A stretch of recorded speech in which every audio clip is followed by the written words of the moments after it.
Muito boa noite. Três Damas de um Coringa começa agora com uma entrevistada muito especial. Tão especial que há 30 anos ela se dedica às pessoas com necessidades especiais, principalmente aquelas com deficiência intelectual. É só falar em APAE, em Itu, que a nossa mente já se remete ao nome de Ana Carolina Botelho Pacheco, que está conosco essa noite. E, como se fosse pouco, a dona Ana Carolina agora está empenhada em outra frente de trabalho social. É a atual presidente do Conselho Municipal dos Direitos da Criança e do Adolescente. Boa noite, dona Carolina. Seja bem-vinda ao nosso programa. Fica à vontade. Obrigada, boa noite. É um prazer estar aqui com vocês hoje. Boa noite, Priscila. Boa noite, Malu. Boa noite. Bom, vamos começar então. Dona Ana Carolina, o que a impele a trabalhar tanto pelas outras pessoas? Bem, é uma boa pergunta, né? Eu mesma me faço às vezes.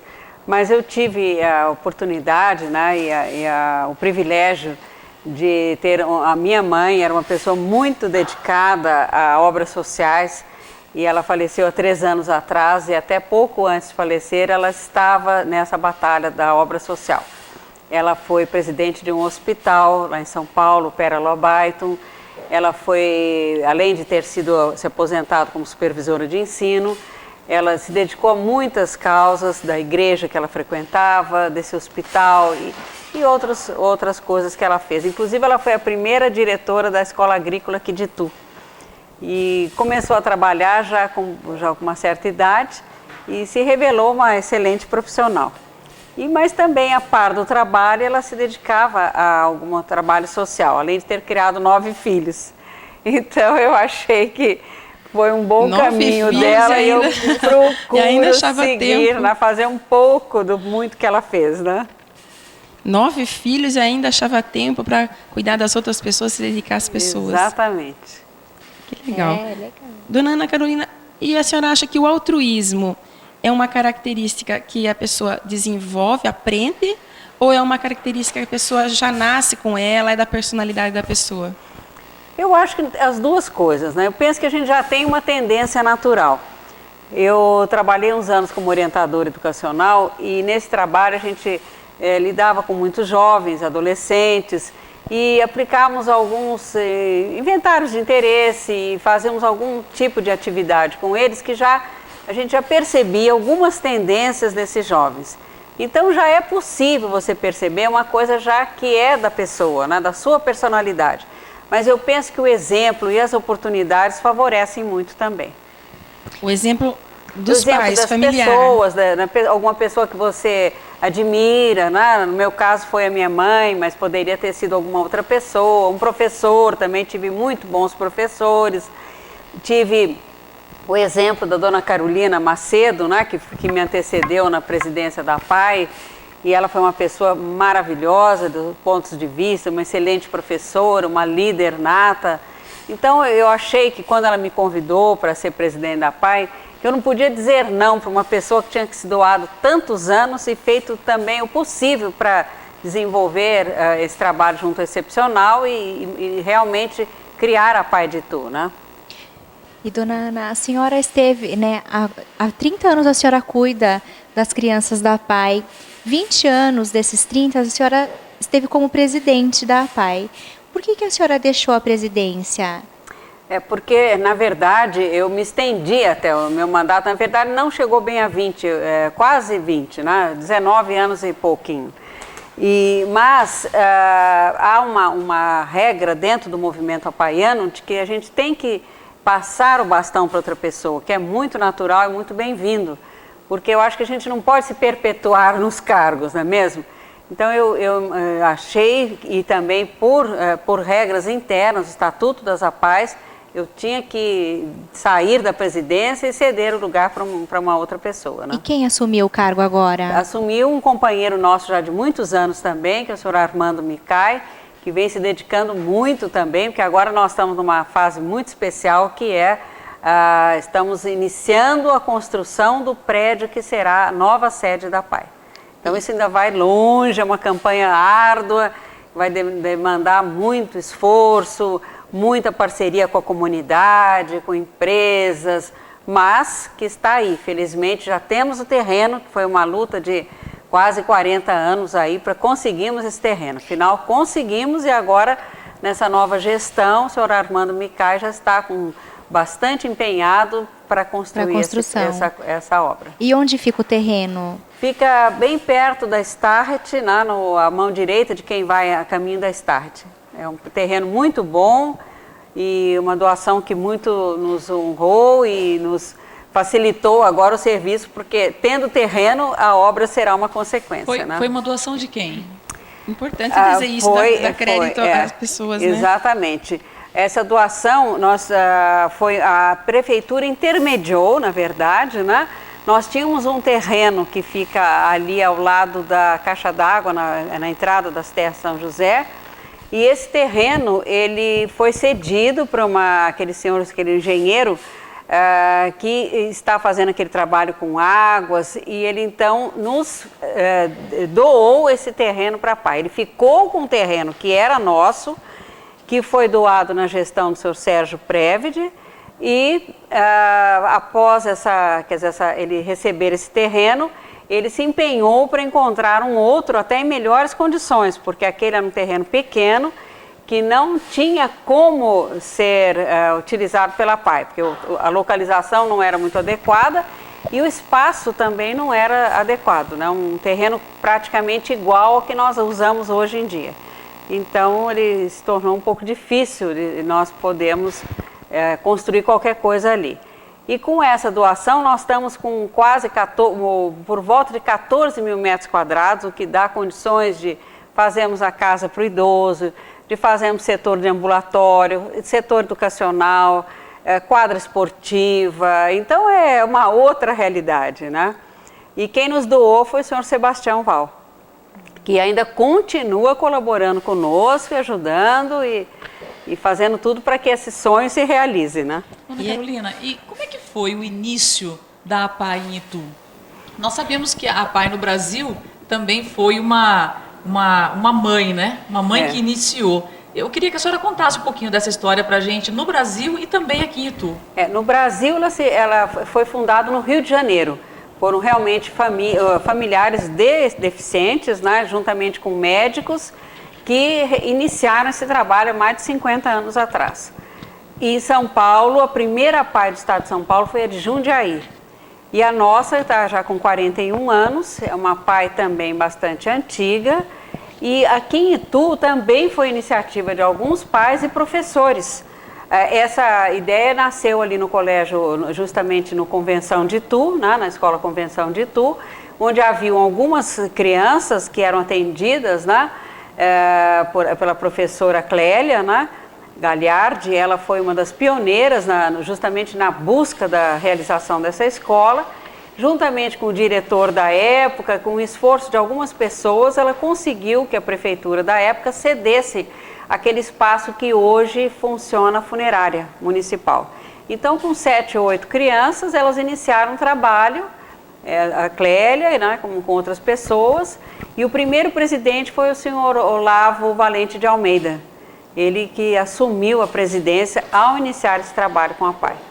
Logo em seguida, um ano depois, a dona Carolina assumiu a presidência e batalhou aí também por 19 anos, num esforço muito grande, porque naquela época não eram reconhecidos os direitos do excepcional, a população mesmo tinha muito preconceito, muitas famílias praticamente escondiam seus filhos, não consideravam que eles também teriam que ser educados com uma educação toda apropriada, para que se desenvolvessem bem. Então, aqueles primeiros anos foram muito difíceis, mas ela, junto com um grupo de pessoas, médicos, professores, foi um grupo formidável que eu participei ainda um pouco desse grupo, né? E pude, então, ajudar de alguma maneira e mais tarde, então, assumir a presidência. Dona Ana Carolina, a senhora falou agora em preconceito, né? Que havia muito preconceito com o excepcional. Aquela novela Páginas da Vida, que recentemente, não tão recentemente assim, foi veiculada pela Rede Globo, tratou um pouco dessa questão. E também tratou sobre a inclusão do deficiente intelectual na escola comum. Então, na época, suscitou assim, um debate se seria adequado ir para a escola comum ou se seria mais adequado uma escola especial. E muitas pessoas se dividiram aí na opinião. Qual é a sua opinião a respeito? A senhora acha que a escola especial é mais adequada ou adequado é mesmo a inclusão na escola comum?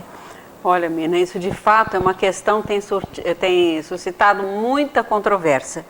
A criança que frequenta uma PAI, ela tem um grau de deficiência que é variável. Então, nós temos crianças com deficiências leves e temos crianças com deficiência bem mais grave, né? Então, a questão é a seguinte, a escola pública deverá, sim, receber crianças que têm essa deficiência leve e que já tiveram uma base numa escola como a PAI, porque já deu uma condição dela se desenvolver, dela se relacionar com outras crianças, dela ter um mínimo de condições para poder ir para uma escola regular, não uma escola comum, uma escola estadual, municipal, particular, o que seja. Mas há uma tendência até do MEC, né, do Ministério da Educação e Cultura, de querer incluir todas as crianças com deficiência na escola regular. Isso eu não concordo, como também não concordo muitos dos meus companheiros apaianos. Porque a escola pública ela não oferece condições para receber todo tipo de deficiência. Eu fui professora há muitos anos da rede pública. A escola tem dificuldades, todos nós que temos filhos ou temos sobrinhos, vemos que hoje a escola pública passa por uma fase crítica, né? Porque por mais que se tente melhorar, o padrão da escola não está adequado, ainda falta muito que conquistar. Os professores têm muitas dificuldades de realmente, até a alfabetização, a gente tem visto crianças numa 4ª série que não estão alfabetizados, há todo aquele procedimento de se passar sem que, uns anos atrás, nós repetimos mesmo, né? Qualquer dificuldade, nem que fosse numa disciplina, nós repetimos o ano. Agora não, a criança, ela só não passa se ela não quiser, se ela faltar muito, se ela tiver, assim, uma reprovação em todas as matérias. Mas a maioria das crianças é aprovada no final do ano. E o que ocorre? Nem sempre elas vão com uma bagagem suficiente para dar continuidade nesses estudos. Agora, como é que numa sala de aula, com 35, às vezes até mais alunos, uma professora só vai poder dar atenção para todas essas crianças e mais para um deficiente auditivo, um deficiente visual, um deficiente mental? Então, por exemplo, o deficiente visual e o deficiente auditivo, há condições de favorecer a inclusão dele com mais facilidade, e o deficiente físico também. É só a escola estar preparada com toda a acessibilidade adequada, né? Rampas, banheiros, portas, enfim, tudo que for favorável à entrada de uma cadeira de rodas, por exemplo, ou uma criança com deficiência visual. Agora, o deficiente mental, ele precisa de todo um aparato desse professor, e o professor tem que estar habilitado para lidar com esse tipo de deficiência. Então, é isso que a gente sente que há uma grande defasagem entre o que deve ser feito e o que há na verdade. A hora que o Estado conseguir preparar esses professores com reciclagens permanentes, não só para tratar do deficiente, mas para qualquer situação que a escola enfrenta, né? Hoje, com as dificuldades familiares que a gente vê, a criança vai para a escola com sérios problemas familiares, emocionais. Então, a escola tem que fazer um esforço muito grande para conseguir dar atenção a essa criança comum que chega à escola. Imagine um deficiente que já traz um grau de comprometimento muito mais acentuado. Então, a inclusão deverá ser feita, eu acredito que aos poucos, ela vai sendo feita, já está sendo feita, mas a gente ainda tem muita dificuldade, porque nós lá na PAI, em nenhum momento a gente impede que alguma criança, até pelo contrário, nesses anos todos nós tivemos bastante contato com a escola pública e até algumas particulares, para que alguns dos nossos alunos que a gente já achava preparados fossem incluídos.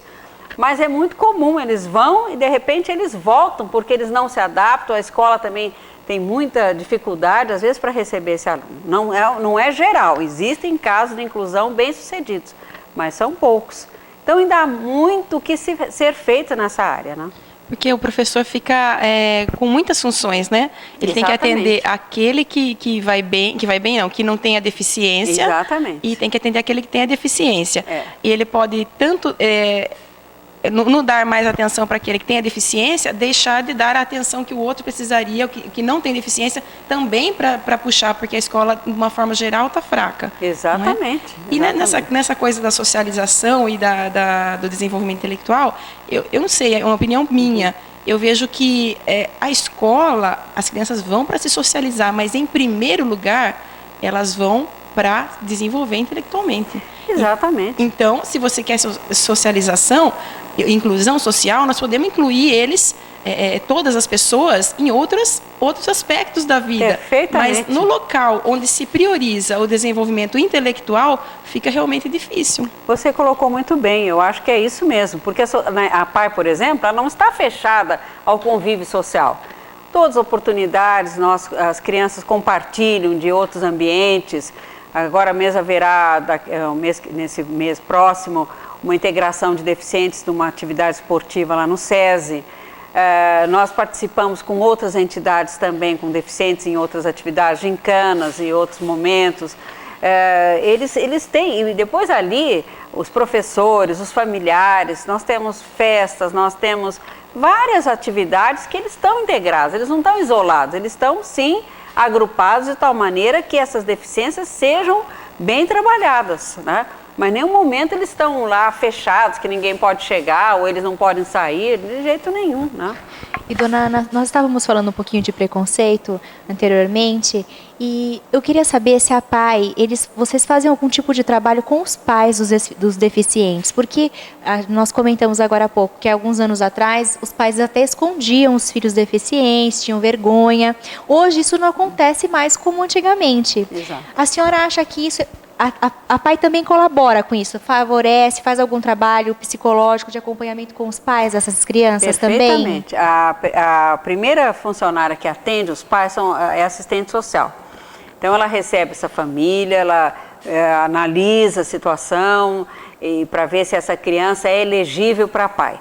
Aí há uma equipe de técnicos que vão trabalhar com essa criança, ou seja, a psicóloga, a fisioterapeuta, a fonoaudióloga, a terapeuta ocupacional. Então, toda essa equipe vai ter contato com essa criança, assistente social com a mãe, o pai ou a familiar que é responsável pela criança, de tal maneira que procure saber as condições, como é que ela está chegando a PAI, quais são os antecedentes, ou se vem de uma outra PAI, ou se ela está vindo pela primeira vez a uma instituição, como é que a família está encarando esse problema, né? Então, é toda uma equipe que vai trabalhar, que vai colocar essa criança no Natal, por exemplo, nós recebemos bebês.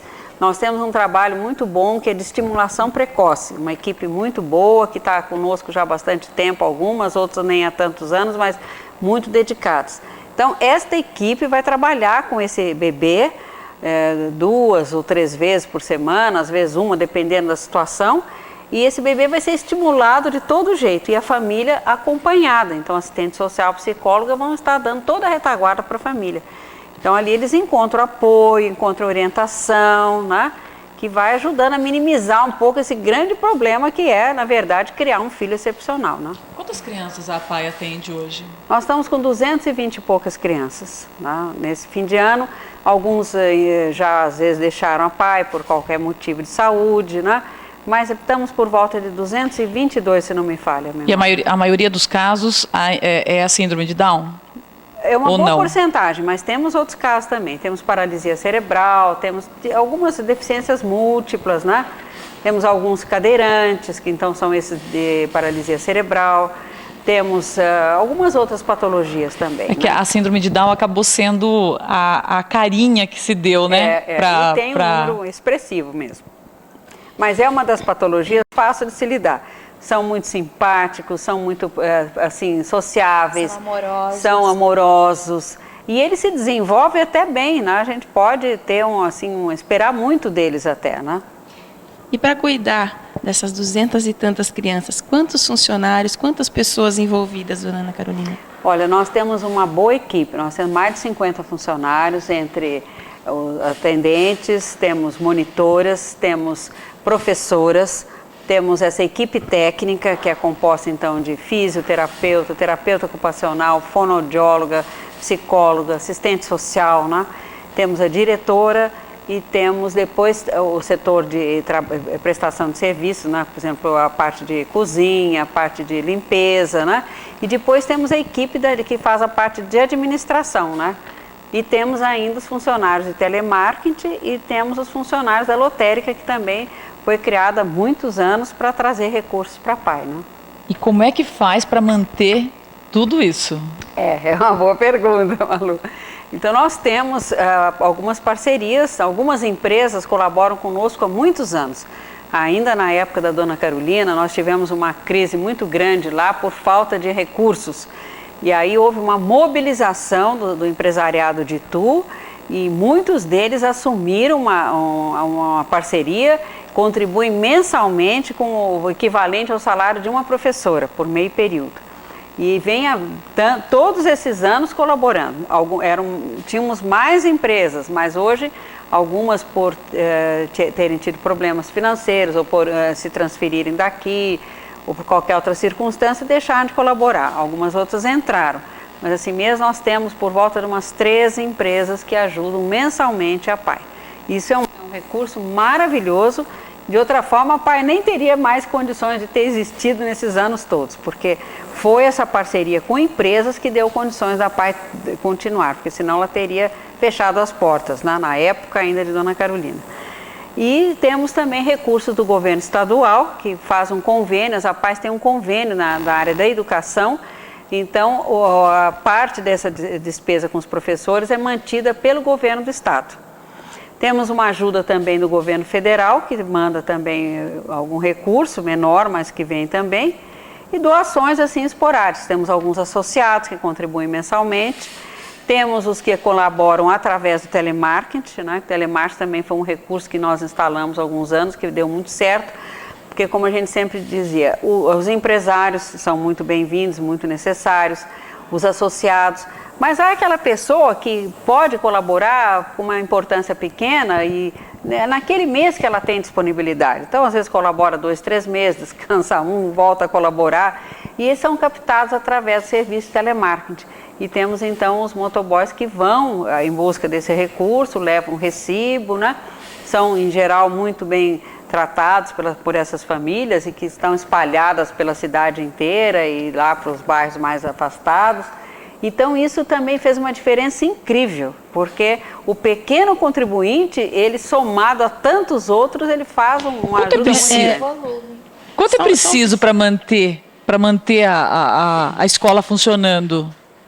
Olha, eu agora não posso dizer com exatidão, porque eu realmente não estou mais na presidência, mas estava já por mais de 50 mil reais mensais para manter a PAI. Eu não sei exatamente qual o valor, mas mais de 50 mil com certeza.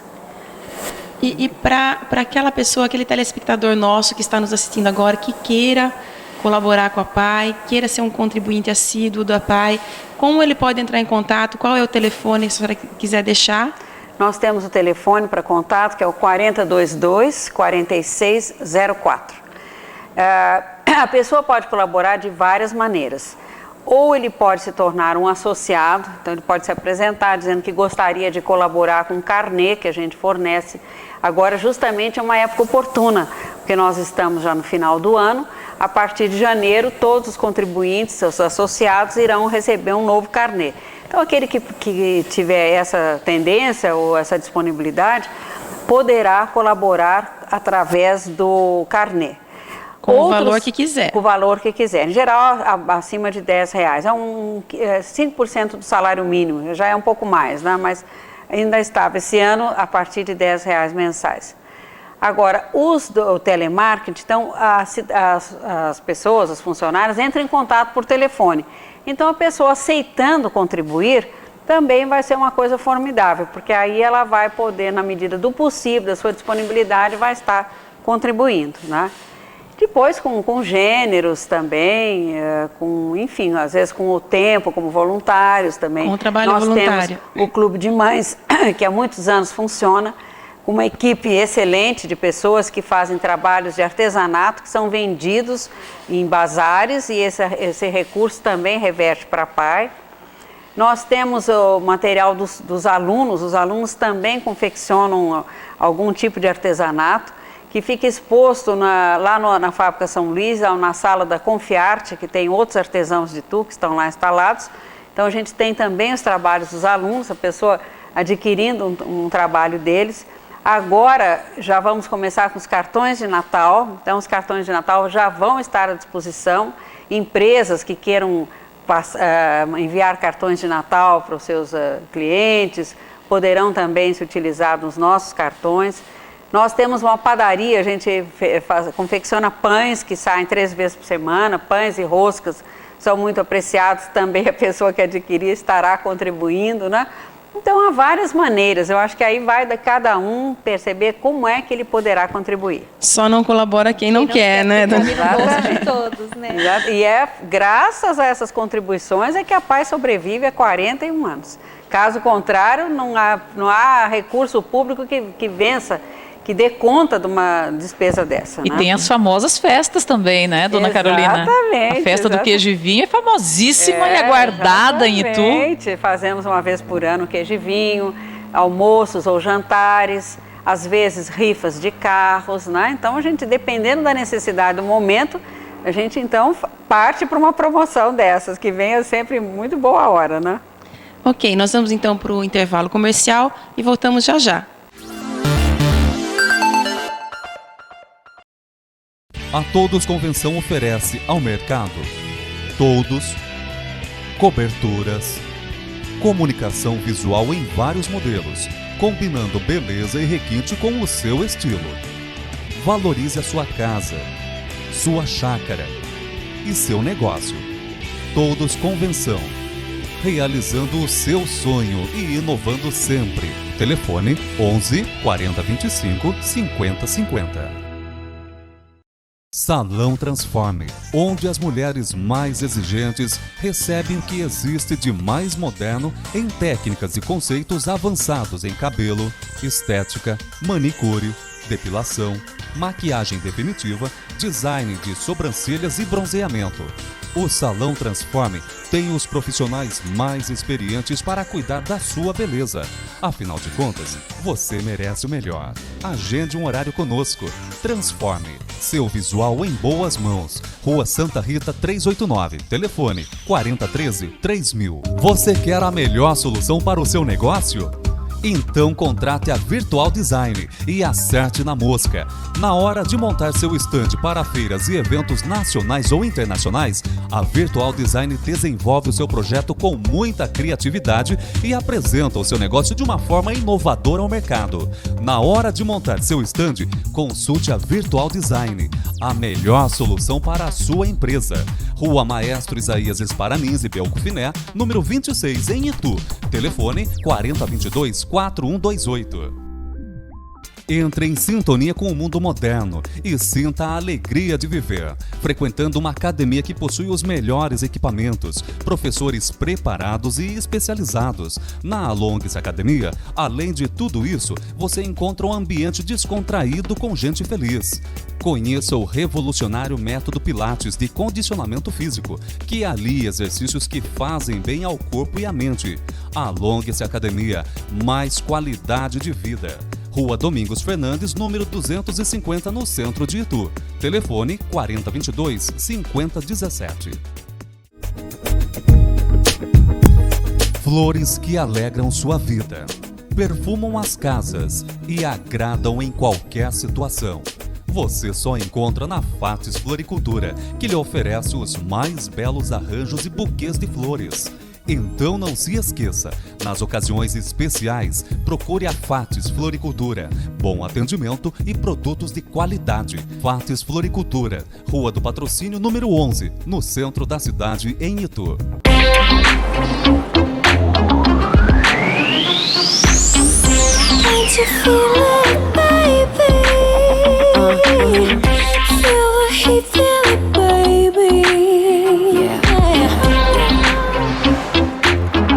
E aí, padre? Muito obrigado, meu filho. O seu carro é ótimo. Mas reza umas 50 Ave-Marias. Mas eu não fiz nada, padre. Mas vai fazer, meu filho. Vai fazer. Kia Sportage, ainda mais bonito, mais charmoso, mais SUV.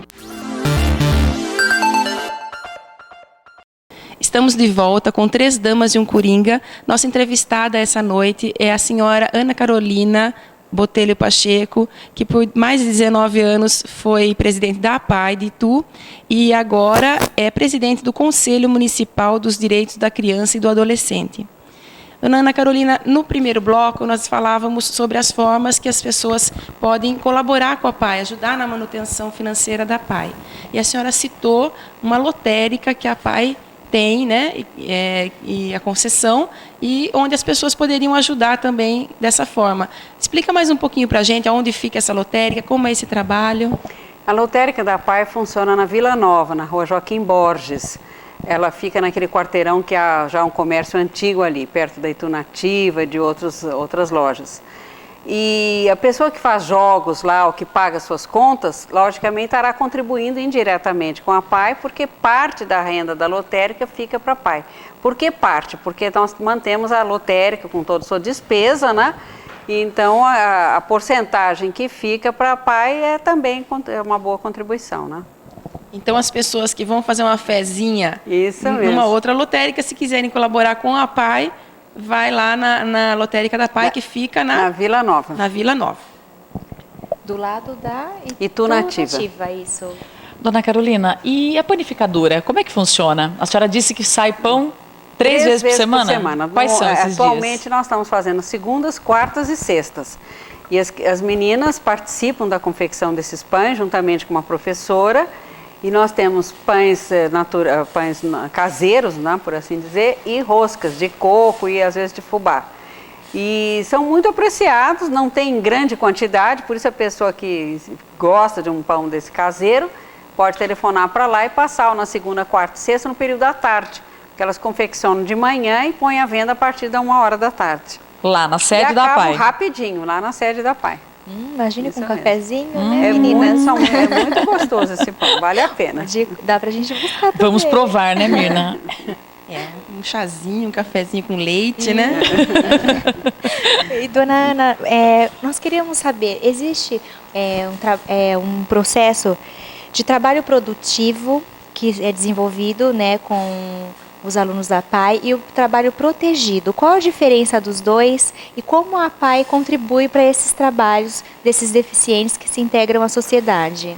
Pois é, de alguns anos para cá nós estamos preparando esses jovens para que eles possam entrar no mercado de trabalho.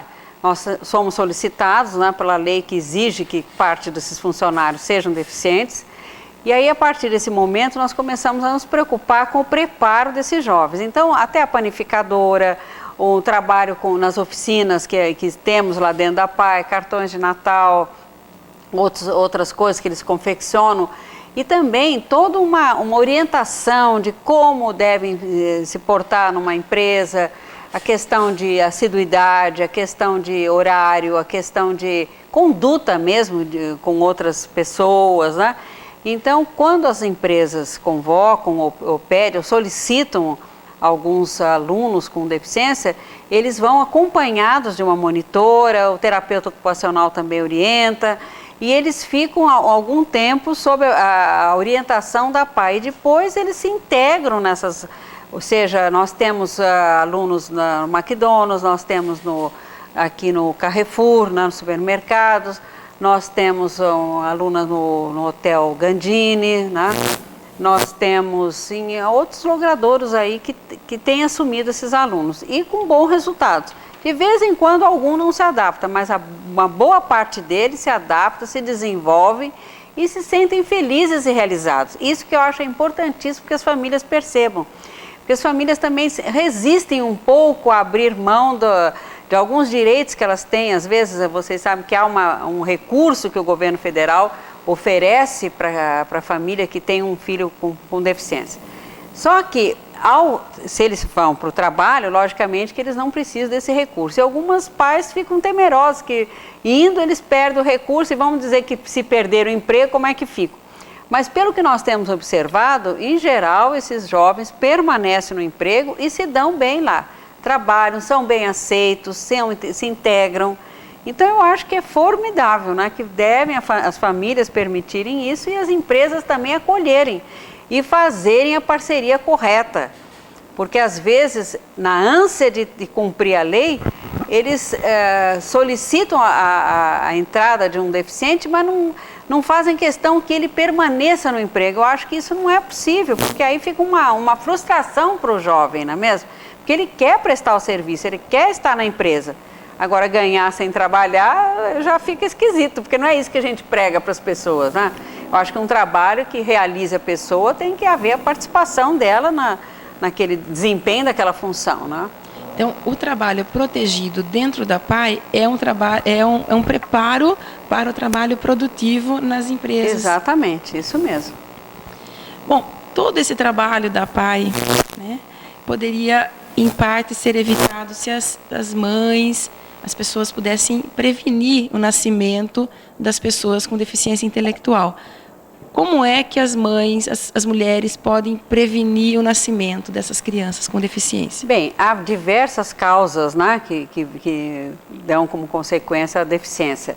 Alguns poderão ser evitados com um pré-natal bem feito, com um bom acompanhamento médico, elas poderão ter, quer dizer, mais chance de evitar a deficiência. Agora, há casos, infelizmente, que ocorrem, né? O caso de uma rubéola, mas, por exemplo, agora foi uma campanha maciça de vacina contra a rubéola. Então, a pessoa que pretende ter filhos já tem que tomar essa vacina. Por exemplo, um exemplo, né?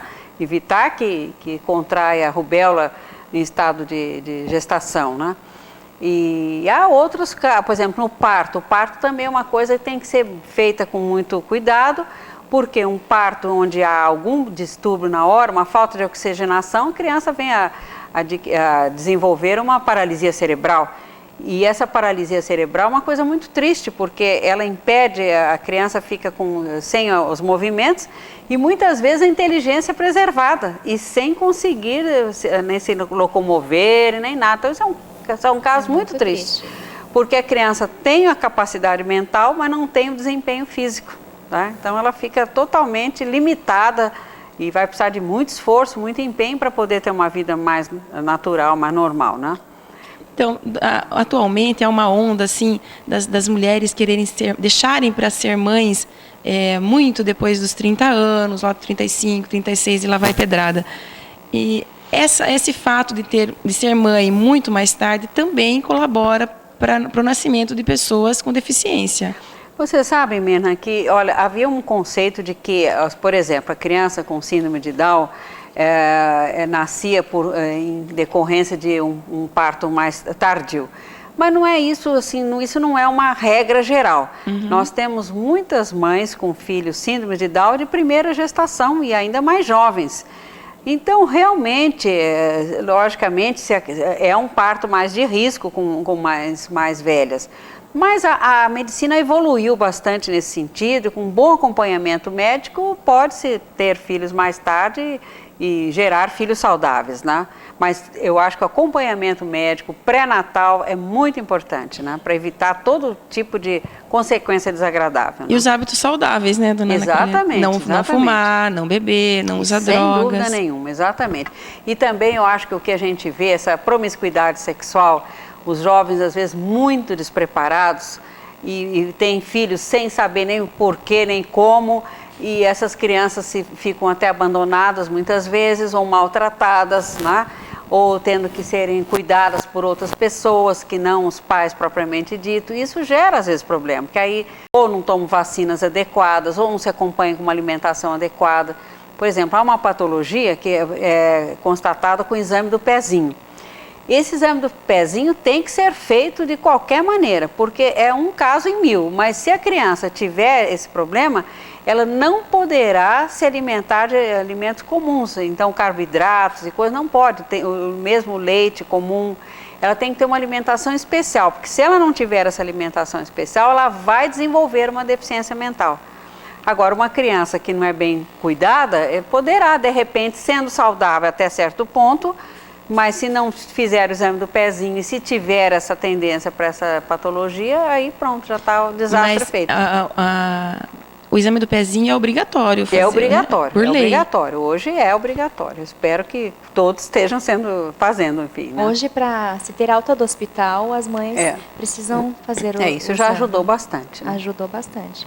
No meu caso mesmo, eu precisei fazer antes de sair. Agora, se é um parto meio em más condições ou até em casa, já talvez né, pode acontecer. Né? E, dona Ana, falando em parto, existe um cuidado especial para os bebês que apresentam essas deficiências mentais, tipo da síndrome de Down? Existem alguns cuidados assim tão difíceis, porque a gente sempre fala, é uma criança deficiente, exige muito mais cuidado, ou não? É uma criança que você pode criar normalmente, ela pode ser integrada. Existe mesmo esse preconceito, né? A falar, um bebê de síndrome de Down tem muito mais problema de doenças, né? Algumas vezes falam que ficam doentes mais facilmente. E realmente isso é verdade? Não, existe realmente. A criança, por exemplo, com síndrome de Down, ela tem algumas limitações físicas também, quer dizer, não só a deficiência mental.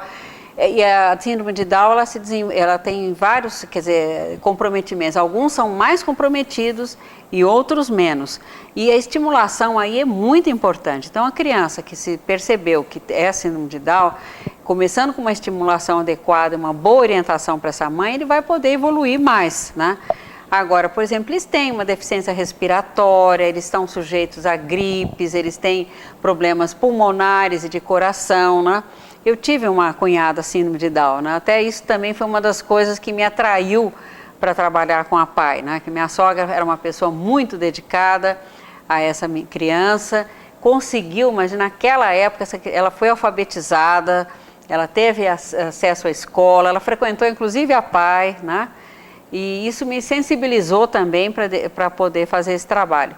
Então ela tinha essa dificuldade respiratória, né? Porque eles têm os canais aqui mais comprimidos, né? Então elas têm uma certa tendência para resfriado, para alguns problemas, sim. Mas hoje, como eu digo, a medicina também evoluiu. Então acho que com bom acompanhamento médico, não há nada que não possa ser feito em benefício dessa criança. Não é uma coisa assim tão difícil. Há outros casos bem mais difíceis, né? E quais sinais um bebê apresenta, sinais de que ele tem uma deficiência intelectual? Bem, aí por isso que um bom nascimento acompanhado, hoje é obrigatório o pediatra estar acompanhando o parto, né? Então ele tem que fazer os exames para perceber todas as condições daquele bebê, né? Os reflexos têm que estar, a visão, a audição, ele vai acompanhando para que logo... Antigamente, por exemplo, essa minha cunhada, foram perceber que ela era deficiente e depois que estava já com uns 3 anos, sei lá, mas isso há mais de 60 anos atrás, né? Agora, então, hoje, os médicos acompanhando mais vão perceber, lógico, já com muito mais rapidez que tem uma deficiência, né? Existe aqui, por exemplo, a Unicamp é um centro muito importante, a parte genética muito avançada e há pesquisas e exames que vão detectar, às vezes, a tendência até genética da família. Tem casos de famílias que tem mais de um deficiente, então aí já é um problema que tem que ser detectado, senão né, os problemas só vão se agravando, né? 1, 2, 3, onde é que vai parar, coitada dessa família, né? Nós já conversamos aqui, não é, Mirna, com vários educadores, não é?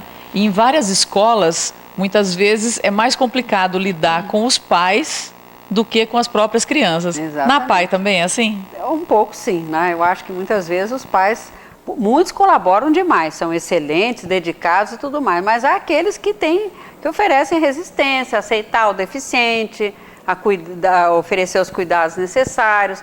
Uma outra coisa significativa, levar esse deficiente para as terapias. Isso é um problema sério. Como há pais que não se incomodam e não levam os seus filhos para a escola comum, né? Há também aqueles que, ao terem a PAI como recurso, e uma coisa que eles não têm custo nenhum, quer dizer, tem custo às vezes de uma passagem, de um esforçozinho, mas eles não pagam mensalidade. Eles podem, quando muito, dar uma contribuição para a escola, como qualquer outro aluno de qualquer outra escola. Mas muitas vezes não levam. A criança, o bebê, por exemplo, ele tem que ser atendido pelas terapias, né? A fono, a TO, né? Muitas vezes o técnico ali esperando que dê a criança, não vai.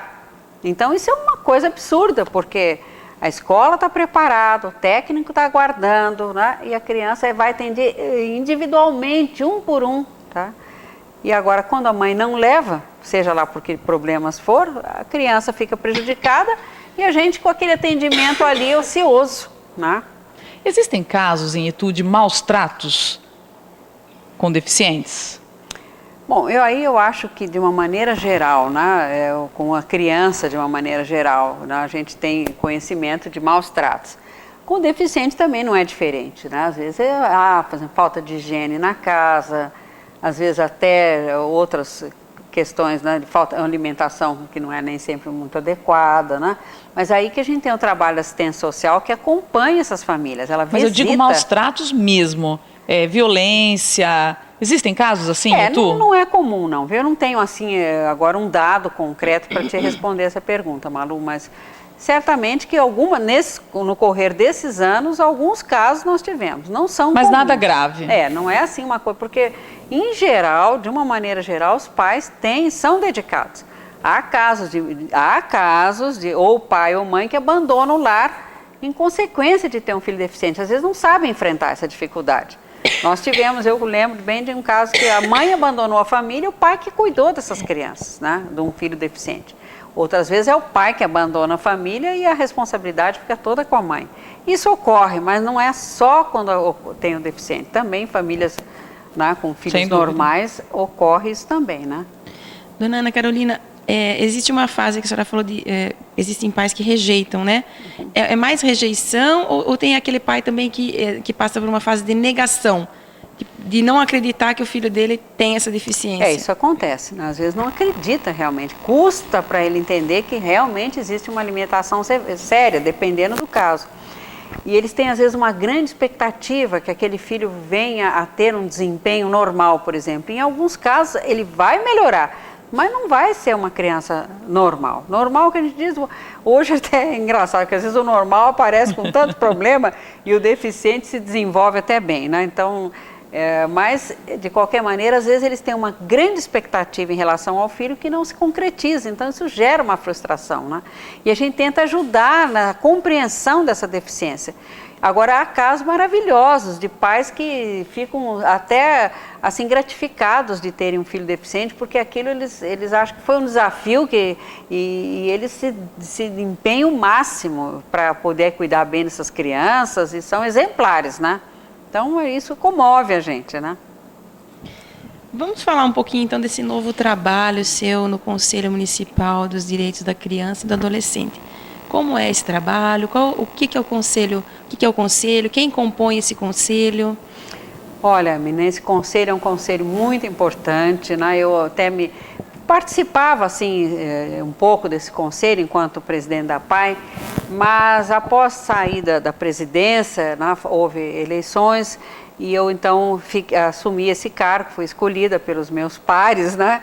Esse conselho, ele é, como se diz, paritário. Ele tem uma parte de representantes do poder público e uma parte de representantes das entidades. Então, ali estão representadas as entidades que têm algum trabalho social. É o caso da PAI, é o caso da MAI, é o caso da FAZAN, é o caso do Madre Teodora, que é a creche Madre Teodora, é o caso da Escola de Cegos, de outras creches, né? André Luiz, a creche aqui do bairro São Luís, do CEAP. Então, as entidades elas são cadastradas na Secretaria da Assistência Social e passam a integrar esse conselho da criança e do adolescente, as entidades que cuidam dessa faixa etária, criança e adolescente. E esse conselho, até hoje nós tivemos reunião, discutimos a manhã inteira a respeito do papel nosso como conselheiros, e é um papel assim, bastante significativo, e a gente até aqui uma oportunidade para a gente fazer um apelo, porque como é que esse conselho funciona? Esse conselho ele tem que estar a par e atento a qualquer problema que venha ferir, de alguma maneira, a criança ou adolescente, ou por maus tratos, ou por falta de frequência à escola, ou por falta de assistência na área de saúde, ou por falta de lazer adequado, ou por falta enfim, qualquer coisa que que seja lesivo para a criança e para o adolescente, esse conselho tem que interferir. Ele tem que interferir, tem que fazer uma sindicância, tem que procurar recursos para minimizar esse problema, né? E esse conselho, ele também tem um papel significativo, que agora, por exemplo, em novembro, dezembro, e mais exatamente em dezembro, a pessoa física ou a empresa poderá estar repassando um valor abatido do imposto de renda, em vez do empresário ou da pessoa física pagar o seu imposto de renda totalmente para o governo, ele pode desviar uma parte desse imposto para esse conselho. Então, por exemplo, a pessoa física pode passar 6% do que ele vai pagar para o governo, 6% do seu imposto, ele pode direcionar para esse conselho. A empresa poderá direcionar 1%. Esses recursos serão repassados até o final de dezembro. Então, o conselho recebe essas doações e ele, então, de acordo com os projetos que existem oferecidos por essas entidades, ele vai redistribuir esse recurso. Então, ele recebe esse recurso e ele vai direcionar para todas essas entidades que fazem parte desse conselho. Algumas empresas, como foi o caso do ano passado, direcionaram diretamente para uma entidade. E agora, considerando o que é feito em outros municípios, a gente está solicitando, estamos desenvolvendo um folder para distribuir para a população, para os empresários, que eles poderão direcionar um valor para uma entidade tal, só que uma parte desse recurso deverá ficar no que a gente chama de fundo, né? Como se fosse um caixa desse conselho, para que ele possa atender, às vezes, uma entidade menor que não tem tanta facilidade de angariar esses recursos, ele poderá também entrar nesse bolo de distribuição, entende? Então, em vez de só 3 ou 4 entidades receberem o recurso, eles poderão passar, vamos supor que queiram beneficiar a PAI, eles poderão passar para a PAI um valor e 20% que estamos considerando desse total ficaria para o fundo para a gente redistribuir para entidades menores. Então, esse trabalho é muito significativo.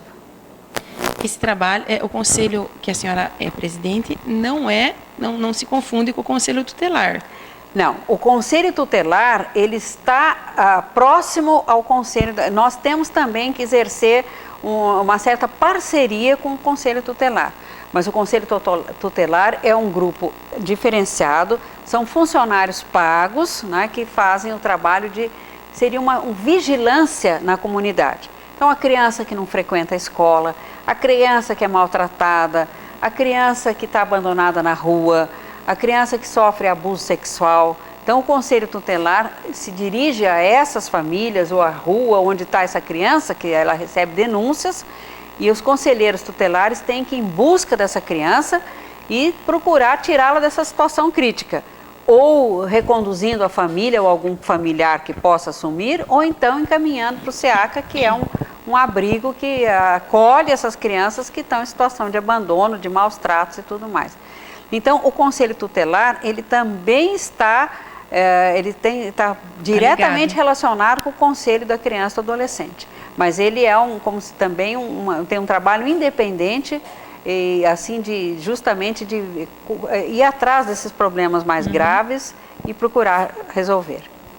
E ele está sob a tutela da juíza também, da juíza e da promotora da infância e da adolescência.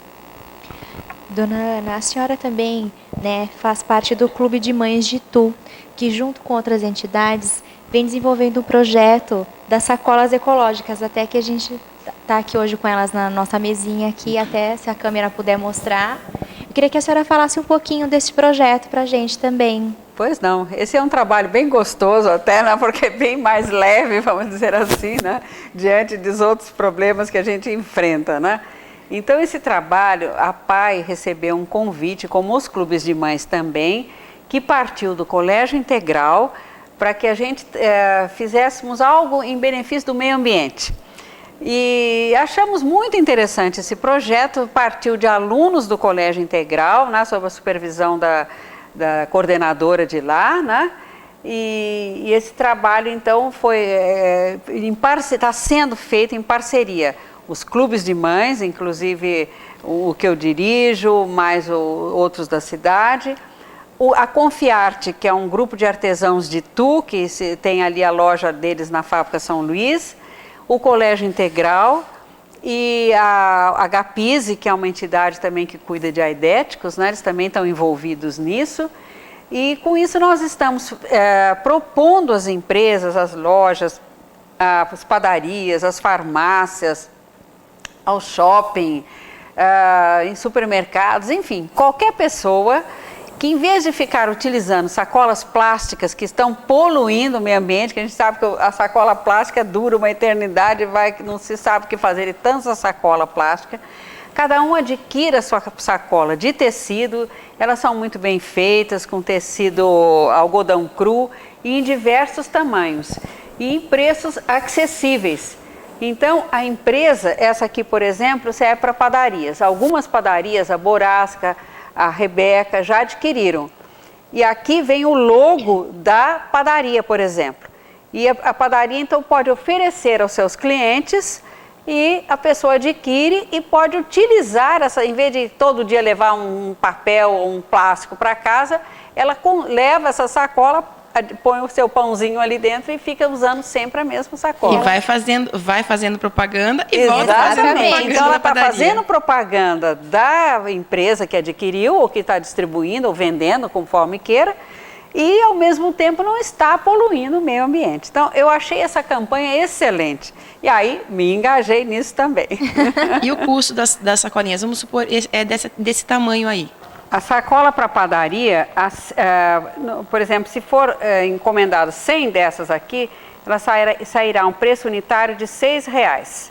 A partir de 100, ela vai abaixando o preço. De 101 a 500, R$5,70, de 501 a 1.000, R$5,45, acima de 1.000, R$5,20. Então, esta é a de padaria. Nós temos uma menorzinha que essa, que é própria para uma DVD, ou para locadoras, para as locadoras de vídeo. Então, essa é o preço mais acessível, é R$3,65 até 100, caindo para R$3,20 numa quantidade maior. Depois as de shopping, ou escritório, ou supermercado, a mais cara nossa, o custo até 100, R$8,90 cada uma. Então, esse preço varia de acordo com o tamanho da sacola e da quantidade que a pessoa vem adquirir. Nós temos até ali do tamanho para supermercado, né, dona Carolina? Exatamente. E elas são bem reforçadas. Mas é possível comprar, por exemplo, individualmente, particularmente, comprar? Sim, a pessoa pode ou se dirigir ao Colégio Integral ou qualquer um de nós, que nós estamos com essa proposta agora de vender até assim individualmente mesmo. Porque aí a pessoa já vai fazendo propaganda e vai convencendo outros. Porque ao conversar com alguns empresários, donos de lojas de comércio, diz, é muito difícil mudar o hábito da pessoa, ela quer sacolinha plástica, ela está acostumada com essa sacola plástica, mas meu Deus do céu, a gente não nasceu de um jeito, a gente vai mudando o correr da vida, os hábitos vão mudando, a gente tem que entender que isso é um benefício tempos, para o Mas meio ambiente. alguns supermercados já fizeram, inclusive, os caixas ecológicos, não é? Isso, são caixas que... O Extra, o Carrefour... Isso, são caixas que você, na mercadoria, dentro de caixa. Caixa Exatamente. de papelão. Ou dentro da sua sacola. Exatamente. Não tem a sacolinha plástica. Agora, Mas nesse caso, você, além de fazer um bem para o planeta, Ainda colabora. Ainda colabora com as entidades de Itu. Exatamente, porque aí esse montante de vendas, de recursos adquirido com a venda desses produtos, vão beneficiar diretamente as entidades, no caso a PAI, os clubes de mães, a Gapise e a Confiarte, que é esses artesãos de Itu. Bom, então, Mirna, essas 4 entidades como nós receberão. adoramos bolsas, nós precisamos ter uma de cada tamanho, né? Claro. Já deixamos aqui a nossa encomenda. Ótimo, eu fico muito feliz com isso, viu? Deixa no carro, vai na farmácia é uma, vai no mercado é outra. Exatamente. Exatamente. Como Agora, antigamente, que as mães da gente iam pra feira e levavam, não é? Exatamente. Levavam a sacola. Todo mundo usava sacola. Você vê que a gente perde bons hábitos. Exatamente. E temos que voltar aos bons hábitos, não é mesmo? Então essas sacolas, elas são bonitas, são simpáticas e são ecológicas. É esse que é o propósito. E agora é chique ser ecológico, não Aí é? que está. Então eu penso que a empresa que adotar esse sistema, ela vai ganhar com isso. A sua imagem vai melhorar, ela vai estar colaborando com as entidades e vai estar fazendo um serviço que é para todos nós, porque melhorando o meio ambiente, todos seremos beneficiados, né? Muito bom. Dona Ana Carolina, estamos chegando ao final do nosso programa. Passou rapidinho, não é? Passou, muito rápido. Mas antes da gente encerrar, eu tenho uma pergunta. Pois não. Já que nós falamos tanto de pessoas especiais aqui nesse programa, para a senhora, uma pessoa mais que especial, quem é? Olha, foi a minha mãe. Eu acho que eu falo muito dela, mas ela faleceu já há 3 anos, mas foi uma pessoa que eu admirei muito, né? Há outras pessoas, como Dona Carolina Macedo, né? E eu tenho amigas hoje que eu admiro muito também. Tenho uma amiga que, a Cordélia Iane, né? Que ela faz 91 anos no mês que vem. Ela é colaboradora nossa dos clubes de mães até hoje. Uma pessoa muito interessante, muito disposta, é uma pessoa que eu admiro bastante também. Ok, Dona Ana Carolina, muito obrigada pela sua presença e por essa senhora ser uma pessoa tão especial assim, principalmente para a cidade de Itu, pelo trabalho que a senhora realiza. Muito Obrigada, meninas, obrigada, produção, obrigada ao pessoal lá do Salão Transforme e obrigada a você que nos acompanhou até esse minuto. Muito obrigada, até semana que vem. Tchau, um beijo no coração.